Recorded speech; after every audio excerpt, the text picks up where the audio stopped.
Olá, eu sou Juliano Costa. Sou escritor, poeta e literário. Sou biólogo, mestre em Ciências Ambientais e Saúde e atualmente doutorando em Biociências na Universidade de Coimbra, em Portugal. Estou aqui hoje para contar um pouco da minha trajetória como escritor e a história do livro Boneco de Lata.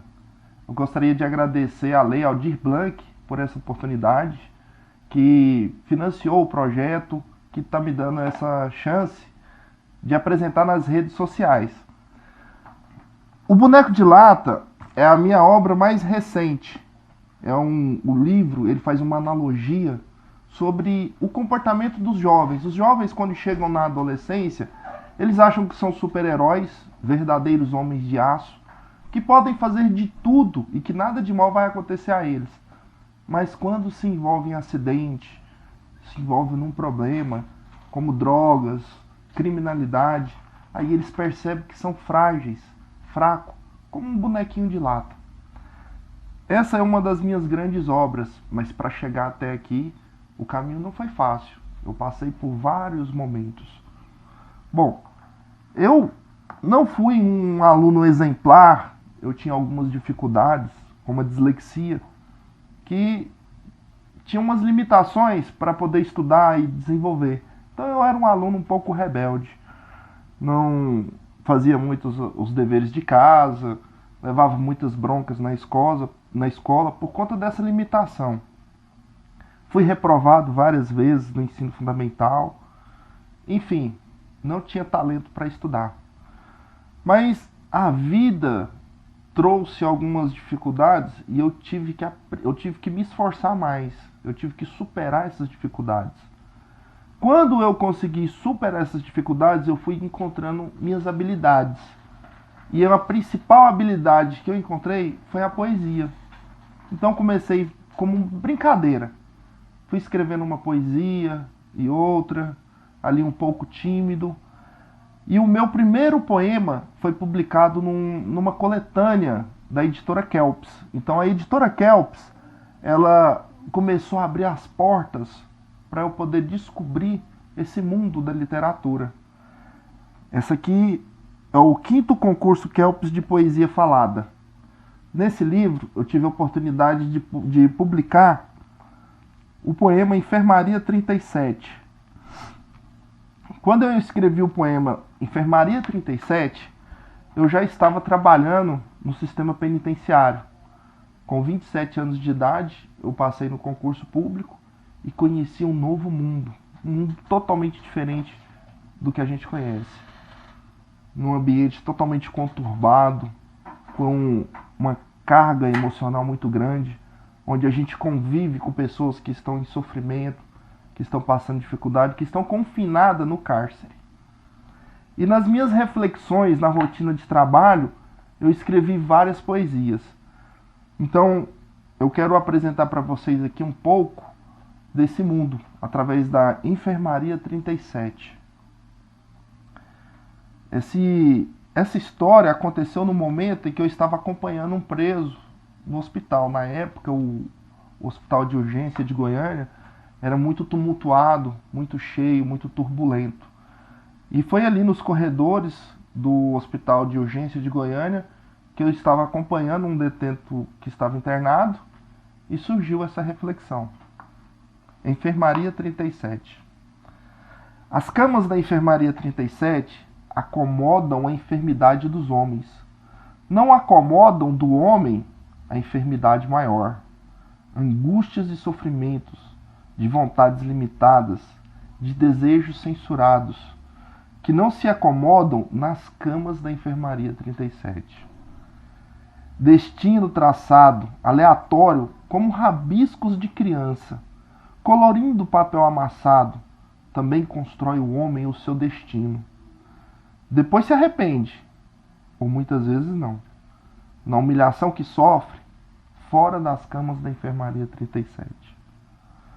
Sente o homem um potencial, inteligência, poder que mingua com a decepção de crer que não existe no homem verdadeiro poder de colocar na cintura o ferro, berro que pode a vida ou a morte resolver, além das camas da enfermaria 37. Terror pode um homem causar nas ruas. Tudo depende se sentir poder, basta querer. Causar às pessoas o bem, ou de dono da situação ilusória, fortuna fazer. O crime pode pôr o homem a fazer repouso nas camas da enfermaria 37. Lágrimas nos olhos, rosto abatido, cabelos descuidados, vergonha, humilhação, fazer faxina em cela de ladrão. Não é você quem tudo pode? Rouba agora, malandro. Algemado na enfermaria 37. Destino escolhido de beber água imunda, imundícies no cobertor e no chão. Não trouxeram colchão. Em minha cela, durmo na pedra. Contaminações em minha pele me deixaram. Leito na enfermaria 37. Olhar profundo de um cara, com frieza incubada em seus olhos. Olhar abatido e cansado, espancado, roubado e humilhado. Ladrão que brinca com o destino, como lápis de cor em papel machucado. Soluça sem remédio o ladrão. Fecha os olhos na enfermaria 37. Luta com o tempo, suplica o perdão. Fantasia o arrependimento, muitas vezes não. Todos cometem erros, merecem chance e perdão. Traga-me o livro sagrado. Reflexões nas camas da enfermaria 37. Grades e algemas, altos muros e fios de alta tensão. Cimento firme, guaritas, policiais de prontidão. Queria apenas dar uma volta na praça, tomar um sorvete, passear no calçadão. Melhor passeio que posso é ficando quietinho nas camas da enfermaria 37. A enfermaria 37 é um poema que retrata um pouco da minha rotina no sistema penitenciário. Em todas as minhas obras, eu vou trazer um pouco da minha experiência de trabalho, da minha experiência de vida, das minhas reflexões sobre família e também como biólogo, olhando para as questões ambientais, as questões de saúde. Também sou professor de ensino fundamental, então eu trabalho com duas esferas da humanidade. O ensino de base, onde o jovem está começando a descobrir o mundo, se preparar para a vida, e o cumprimento da pena na polícia penal, no sistema penitenciário. Ou seja, aqueles que se enveredaram pelo caminho errado e agora encontram os resultados da sua escolha.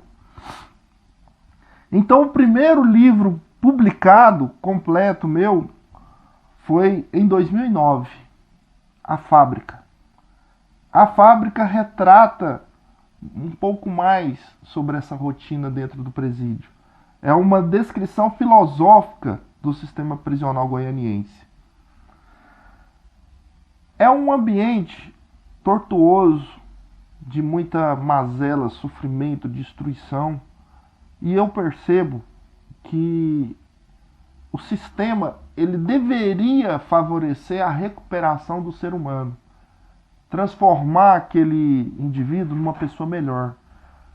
Mas o que constrói dentro desse ambiente? Que fábrica é essa? Fábrica de loucos? Faculdade do crime? Que muitas vezes a pessoa comete um crime pequeno, mas lá dentro ele vai conviver com outras pessoas experientes no mundo do crime e vai sair de lá especialista. Fábrica de monstros? Fábrica de dor? De sofrimento?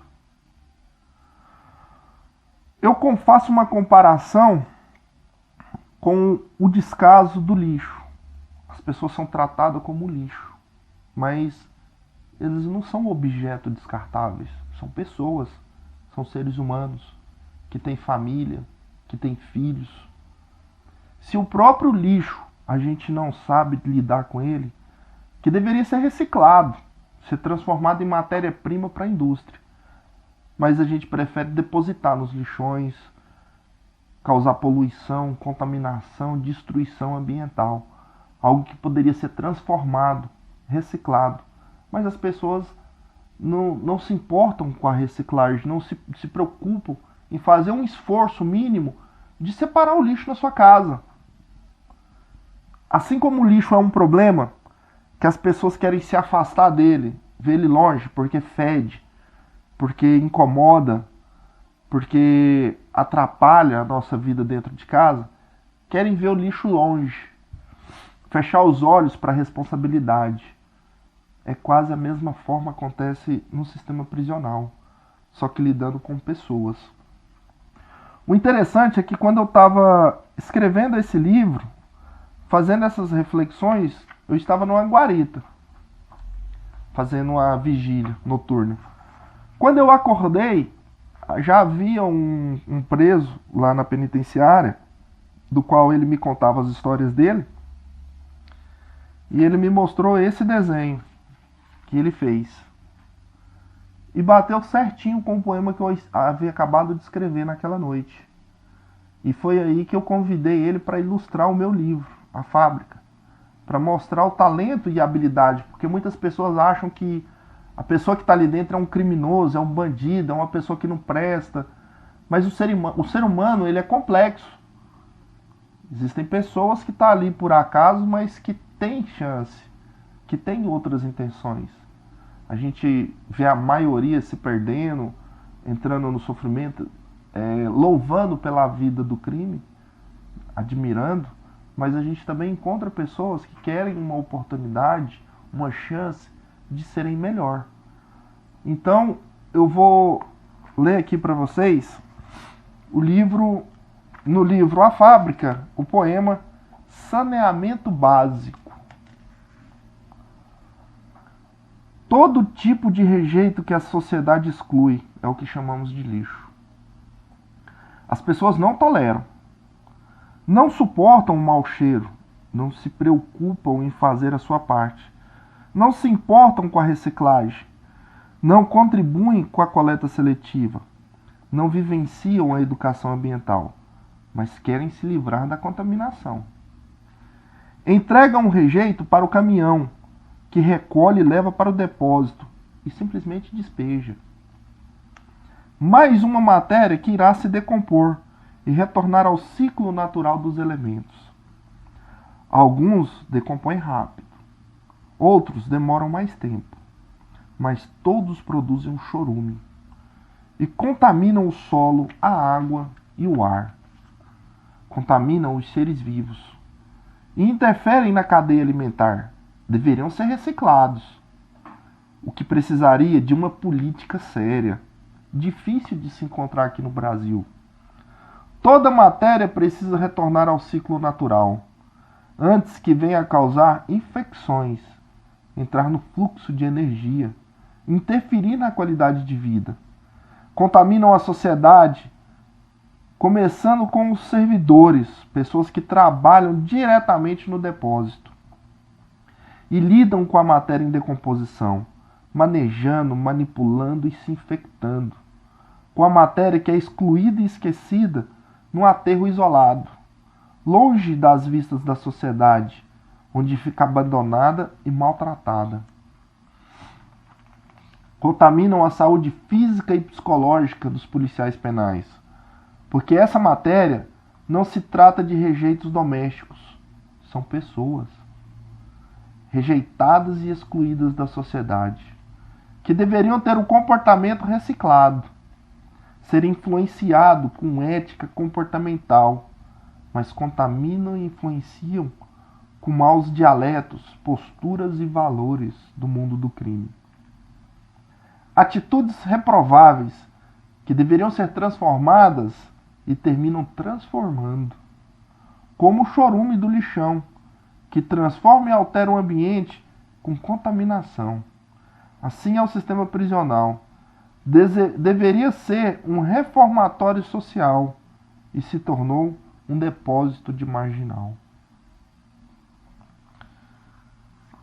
Então, quando eu escrevi esse livro e nas minhas rotinas, conhecendo o ambiente, conhecendo aquele mundo turbulento e conturbado, eu conheci uma pessoa bastante especial, que influenciou diretamente na minha carreira de escritor, o Ailton Correia. O Ailton, hoje também ele é escritor. E nas nossas rotinas de trabalho a gente conversava sobre poesia, sobre literatura, sobre arte, sobre faculdade. E um ajudava o outro, um dava dicas para o outro, e assim construiu uma grande amizade. O Ailton, ele foi um grande orientador nas minhas histórias, na história que eu conto no livro Boneco de Lata. Hoje o Ailton está com 4 livros publicados. O primeiro livro dele foi A Luíra, a Palha e o Irapilha. O segundo livro dele foi Sendas em Comum. E nesse livro aqui está um dos maiores prêmios que eu já ganhei na minha vida. Esse livro foi inteiramente dedicado a mim, com o meu nome. Então é uma honra muito grande ter um escritor regionalista lá de Itaúsu, com um talento tão grande, dedicar o livro exclusivamente para mim. Então esse foi um dos maiores prêmios que eu já ganhei. Na minha jornada, eu publiquei 2 livros acadêmicos na editora Novas Edições Acadêmicas, na Alemanha. São as minhas dissertações de graduação do meu curso de Biologia, e a minha dissertação de mestrado foi publicada em formato de livros. E assim eu fui construindo o meu currículo, a minha carreira. Em 2011, eu recebi o convite da Prefeitura de Goiânia, também da Lei de Incentivo à Cultura, a participar da coletânea Prosas e Versos. E nessa ocasião eu tive a oportunidade de publicar o livro A Extinção do Amor. Bom, A Extinção do Amor é uma coletânea de poemas que fala da falta de amor no mundo. O amor, ele está se perdendo. As pessoas estão ficando intolerantes, impacientes. Não olha mais um para o outro. As pessoas não se preocupam com o próximo. Desrespeitam os mais velhos. Nem para ouvir, prestar atenção, ignora. Então é a falta de amor ao próximo, a falta de amor ao meio ambiente, a nossa água que está acabando no planeta, sendo contaminada, os animais, a fauna, a flora, o ar que nós respiramos, tudo isso é falta de amor, é destruição, é descaso, e as pessoas estão evoluindo nesse descaso, nessa falta de amor. Então, a extinção do amor é um apelo para que as pessoas se atentem para a forma que a gente está levando a vida. Aonde nós vamos chegar desse jeito? Aonde caminha a humanidade? Aonde nós iremos chegar com essa conduta?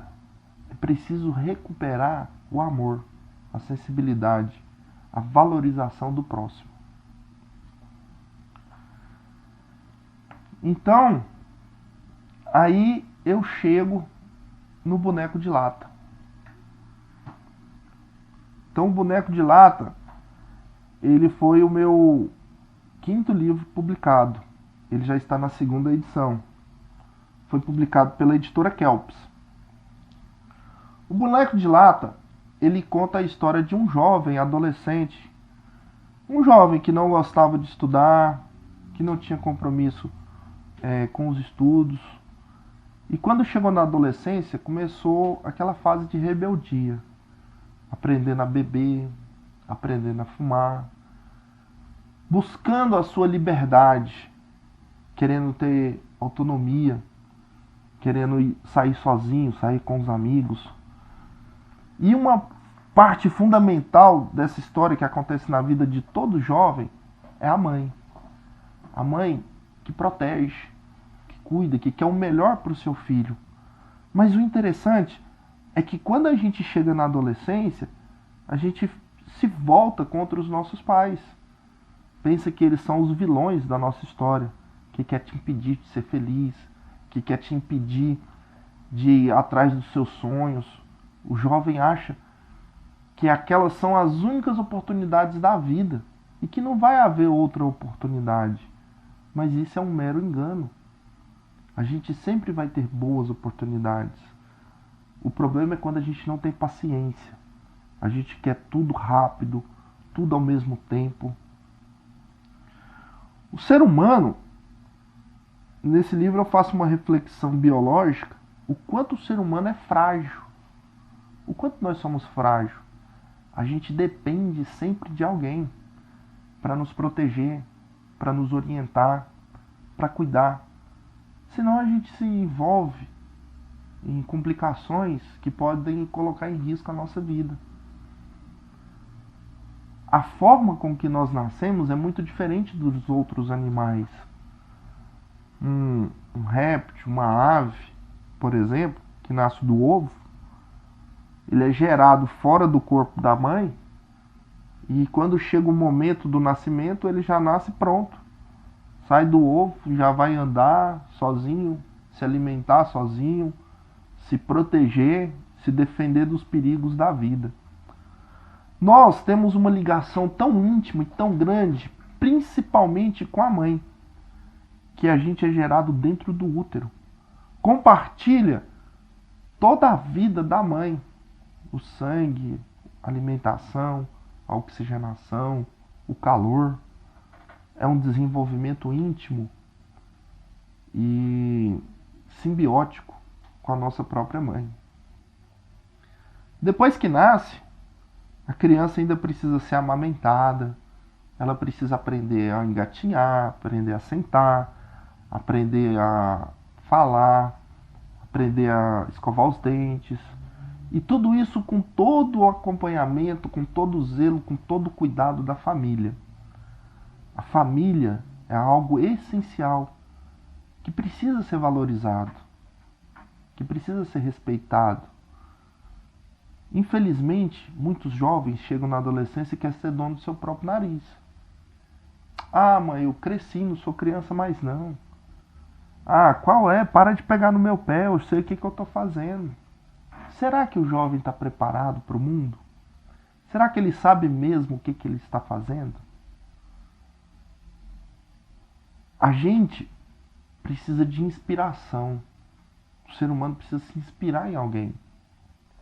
Normalmente o homem, o filho, o homem, vai buscar inspiração no pai, ou no irmão mais velho, ou num líder religioso, ou num tio. Alguém que lhe sirva como modelo, para que ele imite, para que ele copie, que ele siga aquele caminho. O mundo precisa de mais heróis. O mundo precisa de pessoas que sejam bons exemplos para os jovens, que mostra para ele o que é ser um homem, o que é ser uma pessoa de dignidade, qual o caminho que ele deve seguir. E isso parte de uma escolha. A gente escolhe quem vai ser o nosso herói, quem a gente vai seguir. Infelizmente, muitos jovens encontram vilões que servem de inspiração, que servem de modelo para ser seguido. É fundamental que a gente faça a escolha certa, no primórdio da nossa liberdade. A vida tem dois caminhos. Tem um caminho fácil e um caminho difícil.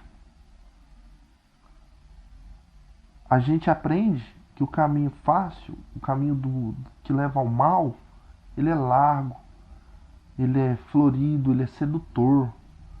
O mundo oferece vários prazeres, oferece riqueza, dinheiro fácil, admiração, poder. É fácil ir para o caminho errado. Agora, o caminho do bem, o caminho que te leva ao sucesso, o caminho de verdade, ele exige sacrifício, ele exige esforço. É mais fácil a gente querer resolver as coisas com estupidez. Gritar, xingar, maltratar. É mais fácil do que ser educado, do que ser humilde. É mais fácil mentir do que ser sincero. É mais fácil roubar do que trabalhar. é mais fácil ir para o caminho errado.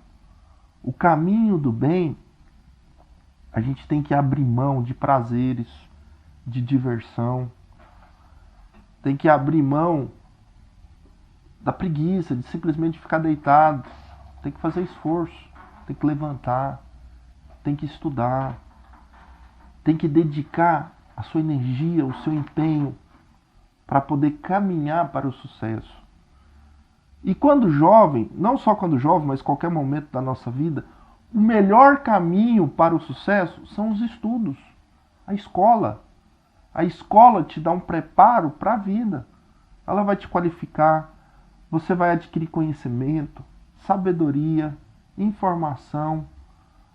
Tem um preparo na educação, um preparo social, um preparo para o mercado de trabalho.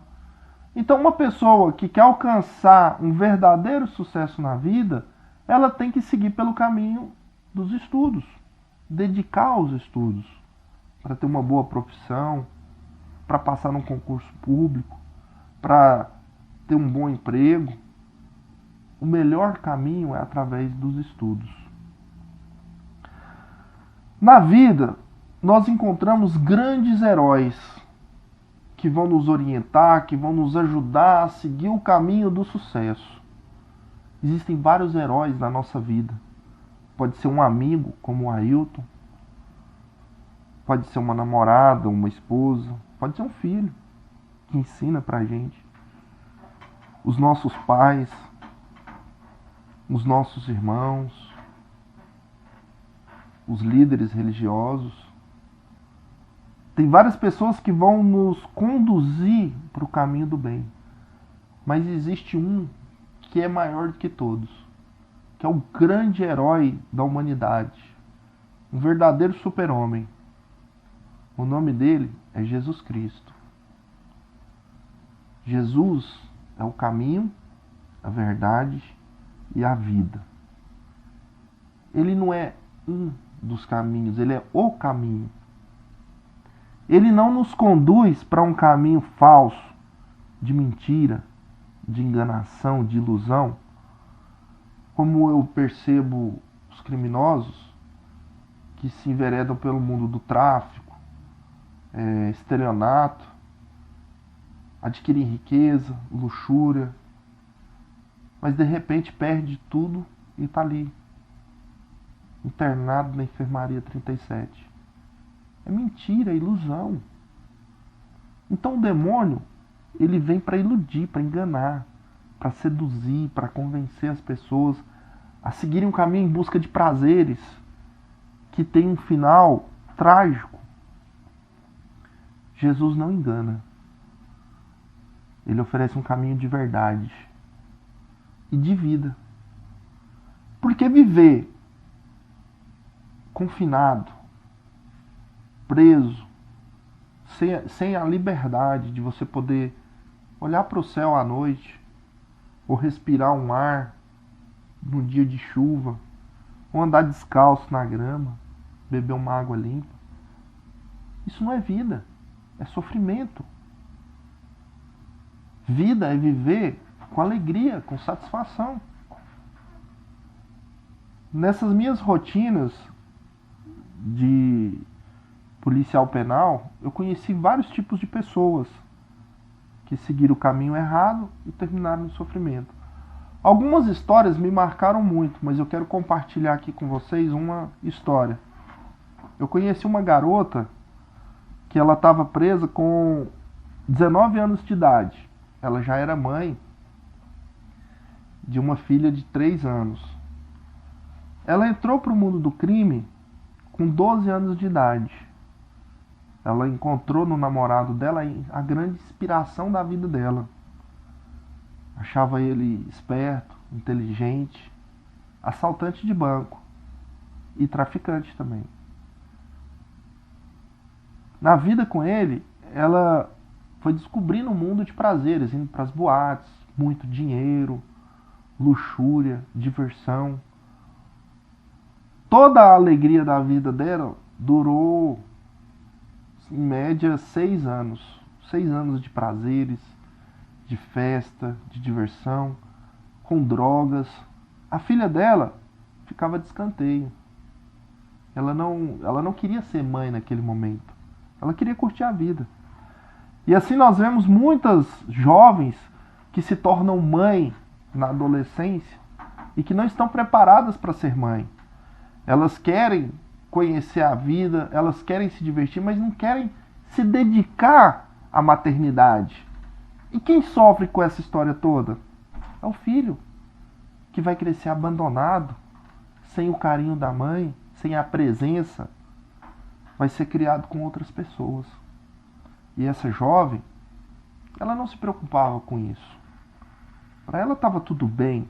A filha dela estava sendo criada com a mãe dela, ou com as irmãs, enquanto ela estava vivendo o melhor momento da vida dela, com uma pessoa especial, divertida, que levava ela para os melhores passeios, com as melhores roupas, com a luxúria, a vaidade consumada e com todos os prazeres, inclusive as drogas.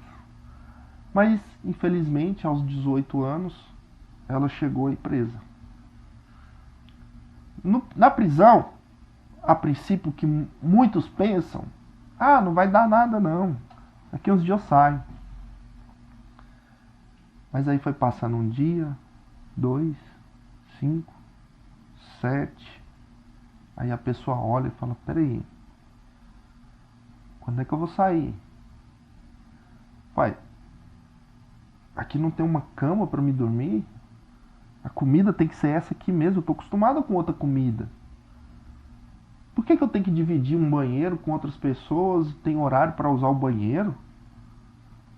Então, quando a pessoa acorda numa rotina completamente diferente da que ela estava acostumada, aí ela começa a perceber aonde que ela entrou. Imagina você, na sua casa, com todo o seu conforto, comida boa, um quarto bom, uma cama boa para você dormir, um banheiro limpinho, mas você não poder sair do portão para fora. Tem dias que dá uma agonia, uma vontade de sair, passear, se encontrar com os amigos, tomar um sorvete. Mas se for para você ficar trancado, confinado dentro de casa, chega um momento que dá uma agonia. Agora imagina numa cadeia, em que você não tem aquela comida bem preparada, saborosa, que você está acostumado a comer todo dia. Uma água pura, limpa para você matar sua sede. Um banheiro digno para você tomar um banho. A gente só dá valor nas coisas no momento em que a gente perde. Muitas vezes a gente tem tudo o que a gente precisa para ser feliz, mas não dá valor. Esse é um grande mal do ser humano.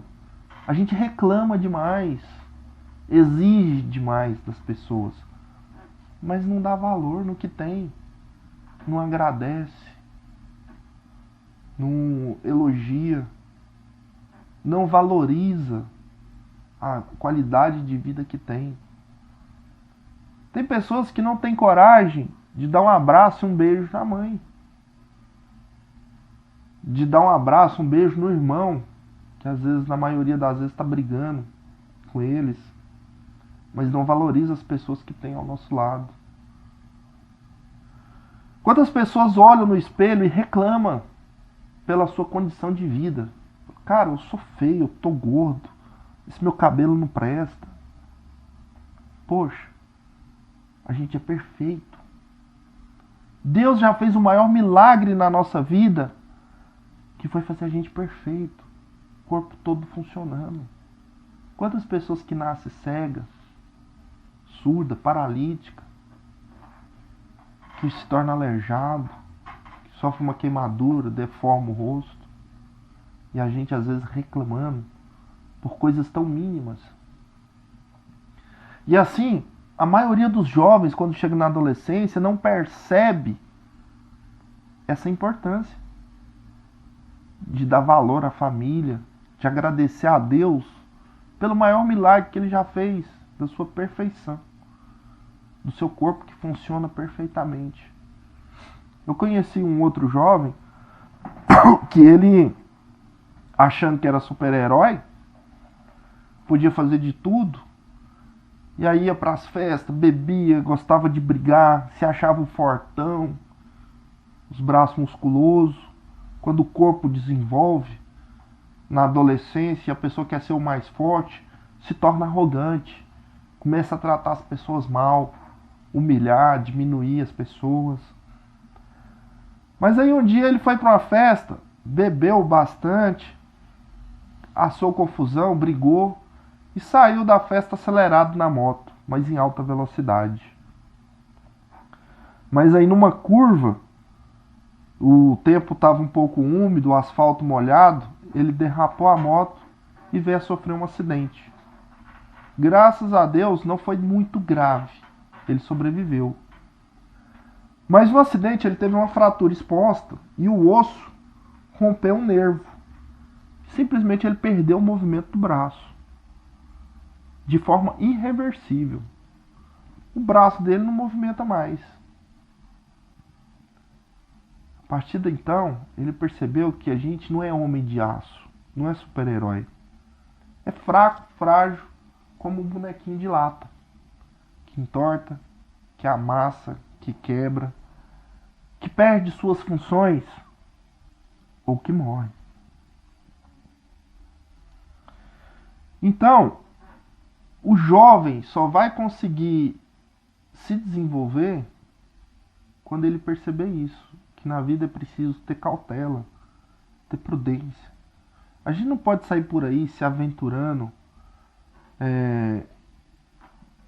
matando a nossa curiosidade, conhecendo tudo sem tomar cuidado, sem ouvir os conselhos do pai, da mãe, sem ter o respeito a Deus. A gente precisa buscar a Deus. A gente precisa dar valor no pouco que a gente tem.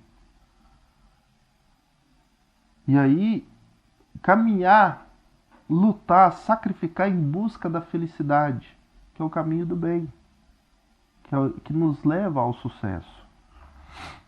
Infelizmente, todos os dias a gente vê notícia de jovens se perdendo em acidente, se envolvendo com drogas, gravidez na adolescência indesejada, doença sexualmente transmissível, gravidez indesejada que leva ao abandono de crianças, que leva ao aborto. Frequentemente a gente vê notícias de crianças sendo jogada no lixo, abandonada num lote baldio cheio de formiga, como se fosse lixo, como se fosse um objeto descartável, repugnante. Esquece que se trata de um ser humano. Vira e mexe a gente vê histórias de pessoas que matam por nada. Simplesmente porque você é de um time rival e a pessoa vai lá, espanca, mata. O que a gente está fazendo com o amor? O que nós, seres humanos, estamos fazendo com o amor? A humanidade já passou por isso várias vezes. Deus criou o mundo, criou o ser humano como um bonequinho de barro. Deu vida a ele. Fez o homem à sua imagem e semelhança. Mas antes disso, o nosso espírito estava no mundo de Deus, lá no céu, no reino de Deus. Vivia como um anjo, no paraíso, na plenitude da alegria. Mas aí, um dia Deus, olhando para os anjos, ele resolveu dar poder a um anjo. Mas o que a gente faz com o poder? Esse anjo se tornou vaidoso, arrogante, queria ser melhor do que os outros, começou a humilhar os outros. Ele se sentiu todo poderoso como Deus. Então ele foi expulso do paraíso. Lúcifer era o anjo de maior confiança de Deus. Se o anjo de maior confiança de Deus traiu, aí ele olhou para o lado e pensou: quem são vocês? Quem sou eu? Quem é você? O que você está fazendo aqui nessa vida? Para que você nasceu? Você nasceu para fazer o quê? Para fazer o bem ou para fazer o mal? Para causar sofrimento ou para provocar alegria? Para enganar, atrair as pessoas que estão do seu lado ou para ajudar elas a fazer o bem? Você nasceu para ser herói ou vilão? Você nasceu para ter saúde e vida ou para se iludir no mundo das drogas? Para que você nasceu?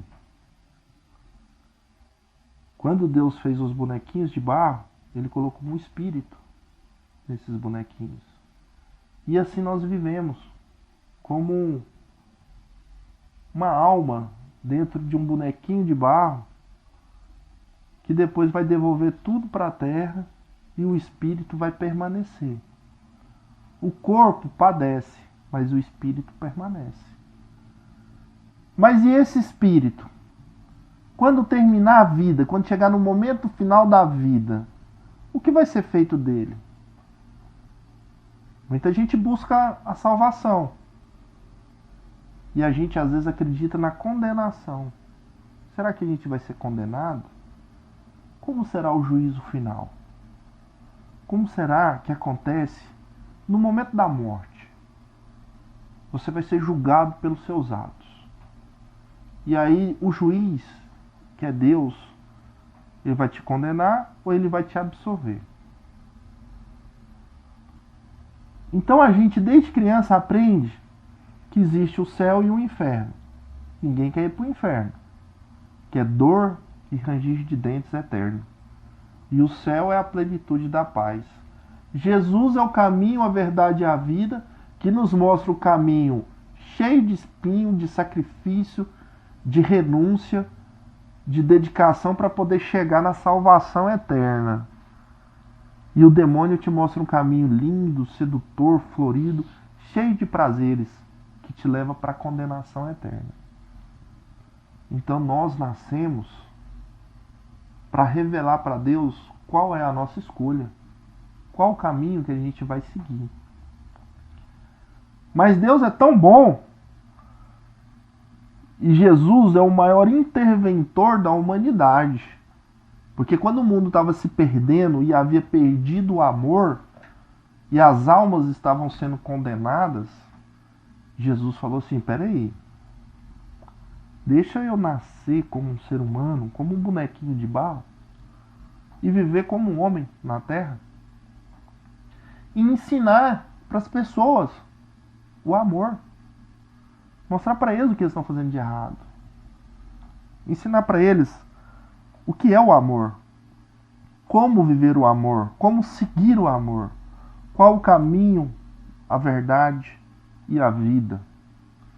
E assim, Jesus é o grande salvador da humanidade. Ele veio, ele nasceu, ele nos ensinou, ele deixou as escrituras, os livros que são mais lidos no mundo.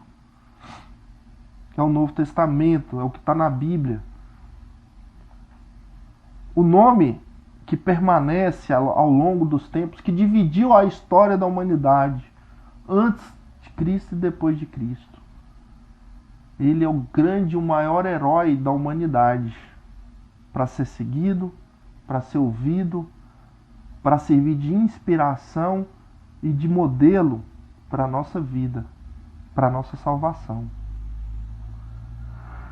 Então no livro Boneco de Lata, eu conto a história de um jovem que chegou na adolescência, não tinha compromisso com os estudos, foi reprovado na primeira série do ensino fundamental, na quinta, na sexta, na sétima série.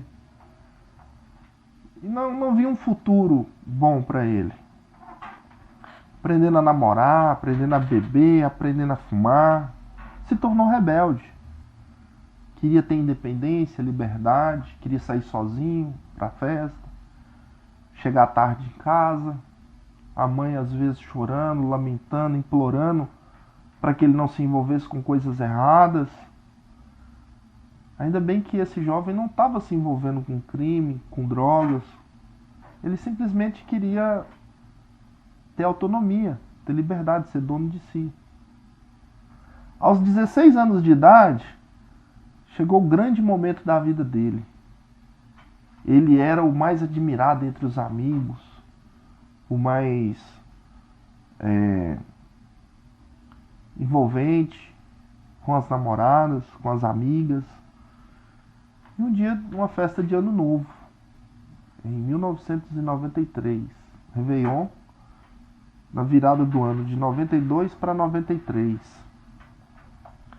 Uma festa que ia acontecer lá no centro de Goiânia, num prédio. E aí ele queria ir para essa festa sozinho. A mãe dele implorou, falou: meu filho, não vai não, fica aqui em casa com a gente, festa de família, seus tios, seus primos vão estar aqui. E ele: não, mãe, deixa eu em paz, eu quero sair com as minhas amigas, com os meus amigos. Hoje é o dia da festa que eu vou lá, deixa eu ir para a festa. Quando chegou assim um pouco mais tarde, quase na hora de ir para a festa, e a mãe sempre tem um sexto sentido, a mãe dele falou para ele: meu filho, eu tô sentindo no meu coração que você não deve ir. Eu tô sentindo que não é para você ir nessa festa. Por favor, fica aqui em casa com a gente. Mas ele ignorou as lágrimas nos olhos de sua mãe. Insistiu e foi para a festa. Chegou lá na festa, uma festa normal, de jovens, bebendo, fumando, dançando, fazendo graça, se divertindo. E sem limites, ele começou a beber, experimentava de tudo, cerveja, vinho, vodka. Mas o álcool, ele funciona como uma droga. Ele desconfigura o funcionamento neurológico. Então a pessoa já não enxerga muito bem, já não ouve muito bem. A coordenação motor, o equilíbrio já vão se perdendo. E a consciência do que está fazendo.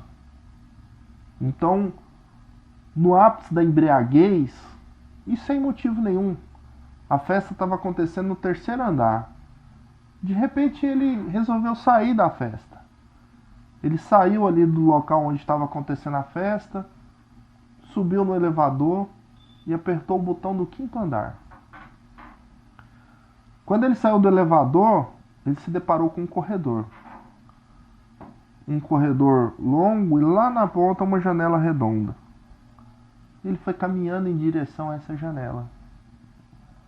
E ainda sem entender direito ele mesmo o que estava fazendo, e por nada, ele simplesmente entrou e passou pela janela.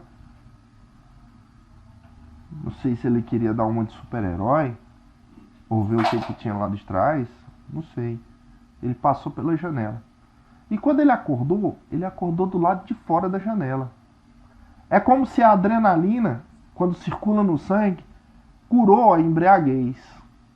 Então ele se deparou com um precipício, no momento da morte. Quando ele olhou, ele falou assim: cara, o que eu estou fazendo aqui? Cara, eu vou morrer. Ele tentou entrar pela janela, mas não conseguia. A janela era alta. Então ele olhou para baixo, viu uma outra janela, tentou esticar o corpo para passar, também não tinha jeito. Ele saiu por uma janela, mas não tinha como voltar para dentro dela. Então ele pensou: cara, eu vou morrer. Ele falou: meu Deus do céu, será que eu vou morrer mesmo? Chegou a minha hora? Poxa, por quê? Por que eu vou morrer agora? 16 anos de idade. Ainda tenho muita coisa para fazer. Ele viu uma árvore, pensou em dar um salto e segurar naquela árvore, amortecer a queda, mas aí ele analisou a situação e viu que aquilo não seria possível. Então ele começou a pedir a Deus, porque quando a gente está num momento de desespero ou numa situação sem saída, o único recurso que a gente tem é Deus. Falou: meu Deus, me tira daqui, faz um milagre. Me ajuda a sair daqui. Coloca uma piscina lá embaixo para me cair dentro dela. Aí quando ele olhou para baixo, não tinha piscina. A gente não entende como são os milagres que Deus faz. Então ele pensou, cara, é a hora de morrer. É o final da minha vida.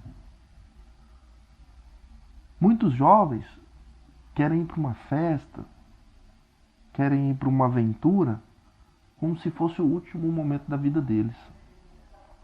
Mas ele não quer morrer naquele dia. Fala, não, deixa essa festa para outro dia. Ah, não, outro dia nem sei se eu vou estar vivo. Não sabe se vai estar vivo, mas quer estar vivo. Daqui 10 anos, daqui 20 anos.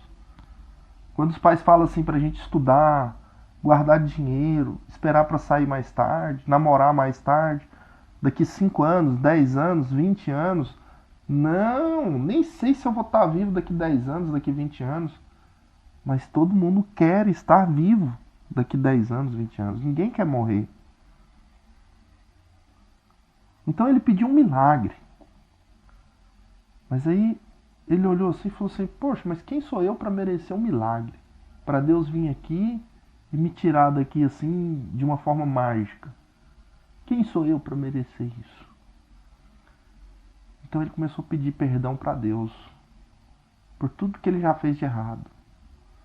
Perdão por ter sido rebelde, por não ter dedicado aos estudos, por não ter ouvido os conselhos dos pais. Começou a pedir perdão. Então ele pensou, será que eu vou morrer e vou para o céu ou para o inferno? Será que eu vou ser condenado ou será que eu vou ser absorvido? Então ele foi pensando, refletindo sobre quem ele era, o que ele fez na vida dele, o que ele estava fazendo com a vida dele naquele momento. A situação em que ele se colocou. E o que ele poderia fazer além de pedir perdão. E ele pensava na família, pensava em Deus. Só que o braço dele foi cansando. Já não suportava mais o peso do corpo. E pouco a pouco ele foi cedendo. Cedendo. E ele veio a cair do 5º andar do prédio. Só que existem coisas que é inexplicável. A ciência não explica. Einstein já falava sobre a relatividade do tempo. Mas esse jovem descobriu que o tempo é capaz de parar. E quando ele estava caindo do 5º andar do prédio, ele começou a cair em câmera lenta.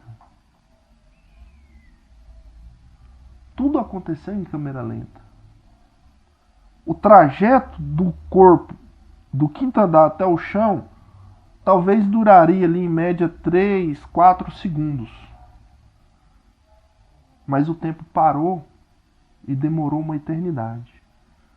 Ele foi caindo em câmera lenta. E ele viu o tempo ficar em câmera lenta. É igual a gente vê nos filmes, desenho animado, uma cena de acidente que a pessoa bate o carro, ela é arremessada e a cena mostra o acidente acontecendo em câmera lenta. Aquilo é real. A pessoa que está passando por um momento de acidente ou um momento trágico, ela vê o tempo ficar em câmera lenta. Na hora que ele estava caindo no precipício, simplesmente abriu uma tela de cinema e começou a passar um filme para ele assistir. Olha só. Enquanto ele assistia aquele filme, ele foi percebendo, e falou, aquela criança ali que está aprendendo a amarrar o sapato, que está aprendendo a andar, que está indo para a escola, aquele menininho lá sou eu. Ele aquela mulher é minha mãe. Aquela lá é a escola que eu estudei. Ele teve a oportunidade de assistir o vídeo da vida dele. Olha que interessante. Como que Deus está em todo lugar, ao mesmo tempo, e sabe de tudo que acontece na vida de cada pessoa. Como que a gente não esconde nada de Deus? Como que Deus sabe de tudo que a gente faz? E Ele sabe até o que a gente está pensando. Eu acredito que no mundo de Deus existem tecnologias avançadas. E Ele filma tudo. Está filmando, está gravando. tudo que a gente faz. E na hora da morte, na hora do juízo final, ele te mostra o vídeo da sua vida. E quem vai fazer o julgamento? É você mesmo. Quem é o juiz que vai condenar ou absorver? É você. Porque quando está tudo gravado, tem como questionar, falar, eu não fiz aquilo, não foi bem desse jeito. Assim como as pessoas têm aquele costume de transferir a responsabilidade para o outro. Na escola eu vejo meus alunos falando assim, toda vez que chama atenção, professor, é porque o fulano estava conversando comigo, é porque ciclano não me deixa quieto, é por isso que eu estou fazendo bagunça. Então, quando está tudo gravado, não tem como você questionar, não tem como você negar que aquilo aconteceu. Está filmado. E ele pode assistir o vídeo da vida dele, a gravação. Mostrou toda a vida dele, os principais momentos, né, um pouco resumido, até chegar o dia da festa e o momento do acidente. Quando terminou o vídeo, ele chegou a olhar para baixo e falou assim, pô, mas não chega lá embaixo logo.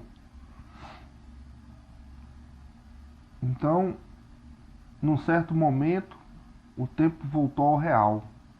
E desabou. Queda livre. Direto no chão. Do quinto andar ao chão.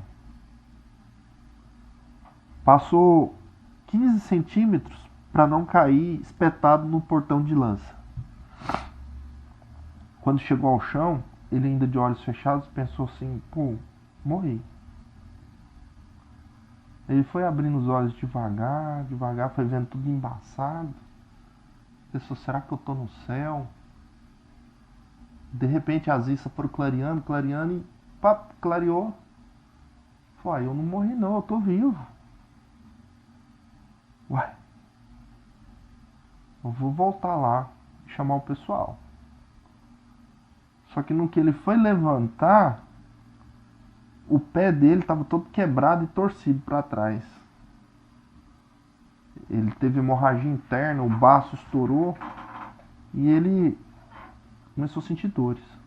Ele pensou assim, cara, eu não morri não, mas eu acho que eu vou morrer, eu não vou sobreviver não. Vou ficar aqui quietinho. No que ele estava ali quietinho, de repente começou a chegar aquele monte de gente. Os amigos da festa, as amigas dele gritando, chorando. Não, corre e leva pro hospital e não sei o que tem. Até que pegou ele e levou pro hospital. Ele apagou, entrou em coma e acordou 3 dias depois. 3 dias depois, ele acordou na UTI, ainda já no leito, o abdômen todo costurado, o pé todo enfaixado, recebendo sangue, soro, sonda para todos os lados. E ali ele viveu o maior confinamento da vida dele. Foram 17 dias na UTI, sofrimento, de dor, vendo pessoas morrendo ao seu lado. Sentia uma enorme vontade de urinar. Não podia sequer levantar da cama para ir no banheiro urinar. Tinha que usar sonda intrauretal. Os rins não estavam funcionando, então não podia beber água. No leito da UTI, ele começou a dar valor nas coisas mais simples. Um copo d'água, uma comida, aquela comidinha gostosa de todos os dias. Diferente da menina que estava na cadeia, ela escolheu aquele sofrimento. Ele se envolveu num acidente. Então, mas eles viveram a mesma necessidade básica. Uma vontade terrível de simplesmente levantar da cama e andar. Não podia. Também não sabia se ia permanecer vivo.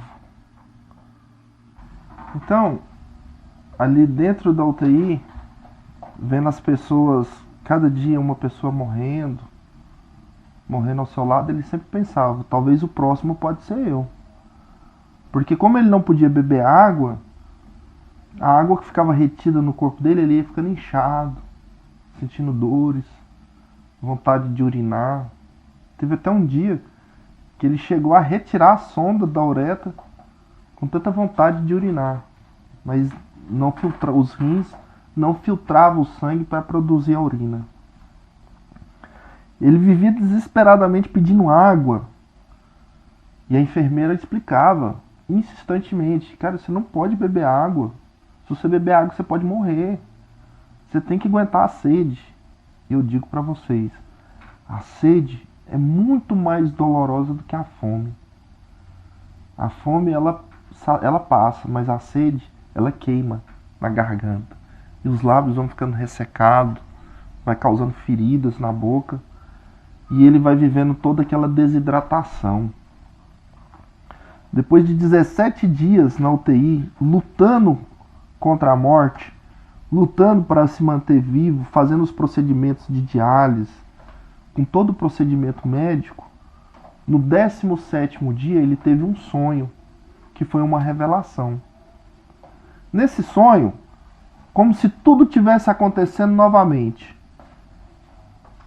ele voltou no dia da festa, conversando, insistindo para a mãe dele deixar ele para a festa, indo lá com os amigos, bebendo, fumando, indo para a janela, pendurado na janela, pedindo um milagre, pensando sobre a vida, as mesmas reflexões.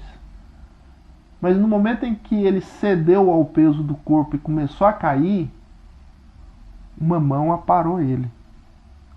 Era uma mão de nuvem. E ele cabia na palma daquela mão, como se fosse um pequeno bonequinho. Com a outra mão, ele tocava nas partes em que ele machucou. Tocou no tornozelo, na região da bacia, do baço. Na hora que foi tocar na cabeça, ele encolheu. E Deus falou para ele. Falou: vou te dar mais uma chance, para ver o que você vai fazer da sua vida. Veja bem. Vou te dar mais uma chance para ver o que você vai fazer da sua vida. O que isso quer dizer? Quem escolhe o que a gente faz na nossa vida é a gente. Quem escolhe ir para o mundo do crime, das drogas, ou sofrer um acidente, é a própria pessoa. Deus não castiga, não nos condena. Ele simplesmente permite. Mas quem escolhe é você. E depois que Deus falou isso para ele, colocou ele suavemente no chão e, como uma nuvem, foi dissipando ao céu. Naquele momento ele acordou na UTI. Quando ele acordou, com muita sede, a primeira coisa que ele fez foi pedir água. E a enfermeira trouxe um copo cheio d'água para ele. Ele olhou assim para a enfermeira, pegou aquela água e bebeu. Bebeu e saciou uma sede de 17 dias de necessidade. Bebeu aquela água como a melhor água da vida dele. Quando ele terminou de beber água, ele falou assim: mas doutora, você disse que eu não podia beber água? Que eu podia até morrer se eu bebesse água? Ela falou: não, calma. Quando você estava dormindo aí, seus rins voltaram a funcionar. Não sei como, nem porquê, mas você está curado. E ali naquele momento ele entendeu como que Deus faz um milagre. Ele não coloca uma piscina onde não tem.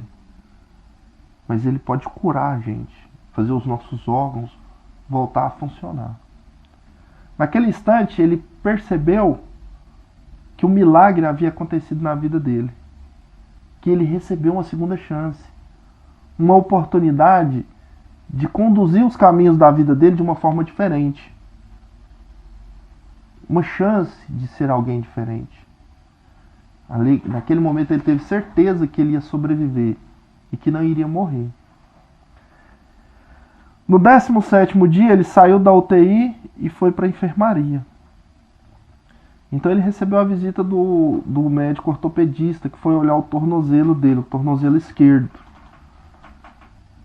O médico explicou para ele, falou assim: olha, você viveu uma coisa tão extraordinária que de qualquer outro jeito que você caísse, ou você ia morrer, ou você ia ficar paralítico, alguma coisa ia acontecer. Você não bateu a cabeça, você não quebrou nenhum braço, você teve uma fratura leve na bacia, mas o seu tornozelo ficou todo destruído. Você caiu de lado. Se você tivesse caído com os 2 pés no chão, tinha fraturado a coluna e você ia ficar paraplégico ou tetraplégico. Irreversível. Eternamente numa cadeira de rodas. Mas graças a Deus, você não vai ficar na cadeira de rodas. Você acredita em Deus? Então ele disse, sim, acredito. Ele falou, por que você caiu do 5º andar? Você achou que você era o super-homem? Aí ele disse, não, doutor. Eu tô mais pra um bonequinho de lata do que pra um homem de aço. Então o médico riu, falou pra ele, ó, da próxima vez você usa um paraquedas, alguma coisa, viu? Falou, ó, vou pegar aqui no seu pé e você me fala. Ele foi pegando os dedinhos do pé dele e falou, você tá sentindo? Ele, não. O pé dele tava todo roxo, necrosado. O médico falou assim, vamos cortar. O quê? Vamos cortar seu pé. A mãe dele começou a chorar, entrar em desespero. Falou assim, olha, tem que cortar e tem que cortar rápido. Se a gente não cortar seu pé amanhã, aí nós vamos ter que cortar metade da perna. E se demorar muito, aí vai ter que cortar a perna inteira. Então é melhor a gente agilizar logo. A mãe dele desesperada, chorando com tudo que estava acontecendo. Então ele falou para a mãe dele assim, mãe, não chora não. É só meu pé. Primeiro, não era para eu estar vivo. Segundo, era para eu estar paralítico. Eu estou vivo. Eu não vou ficar paralítico. Deus já fez um grande milagre na minha vida. Pedir isso agora é até demais. Ele só vai cortar o meu pé. Doutor, pode marcar a cirurgia que eu estou pronto para ir para a cirurgia. Então ali ele começou a entender a fé, a confiança. Agradecer a Deus até mesmo pelas tragédias. Agradecer até pelas coisas ruins que acontecem na nossa vida. É melhor perder um pé do que ficar paralítico. Então ele foi para a sala de cirurgia confiante, agradecendo a Deus. Ele foi com entusiasmo, ele não foi com tristeza, com desespero. Foi cheio de fé, de esperança. Aplicou anestesia, ele dormiu. E a cirurgia durou 12 horas. 12 horas de cirurgia. Depois de 12 horas ele acordou dentro do centro cirúrgico. Quando ele acordou e olhou para o médico bateu em suas costas e falou, rapaz, você tem sorte, hein? Eu ia cortar seu pé. Mas na hora que eu passei o bisturi e retirei a pele, por dentro o tecido estava vivo. Os músculos, o osso. Então eu mudei o procedimento. Em vez de cortar o seu pé, eu coloquei parafuso, pino, dei uma mudança no procedimento. Vai ficar assim meia vida, não vai ficar 100% não, mas pelo menos não precisou cortar seu pé. Então ele começou a chorar e falou assim, doutor, eu não sei por que Deus está fazendo tantos milagres na minha vida, eu acho que eu não mereço tanto. Então ali cheio de fé, de esperança e confiante em Deus e nos milagres de Deus, ele começou a pensar, o que eu posso fazer para retribuir para Deus tudo o que ele fez comigo?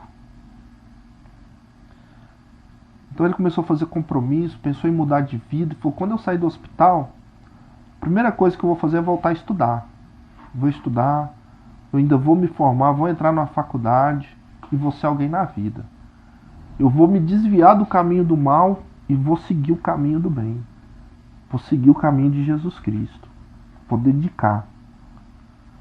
Então ele foi dedicando aos estudos, terminou o ensino fundamental, ensino médio, formou em biologia, passou num concurso para ser policial penal, e aí escreveu um livro para dar o testemunho de todo o milagre que ele viveu. E hoje eu estou aqui para contar a minha história, o meu testemunho, com o livro O Boneco de Lata. Leiam o livro, compartilhem o vídeo, podem utilizar o vídeo como aula, como palestra, podem estar fazendo convites, teriam o maior prazer em levar essa história em formato de palestra, apresentação do livro, em qualquer instituição ou escola. O telefone é o 629 9340 5433. Podem estar compartilhando o vídeo, dá um like, tem as redes sociais, Facebook, Instagram.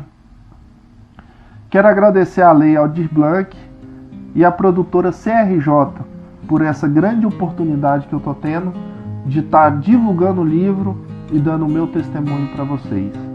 Muito obrigado.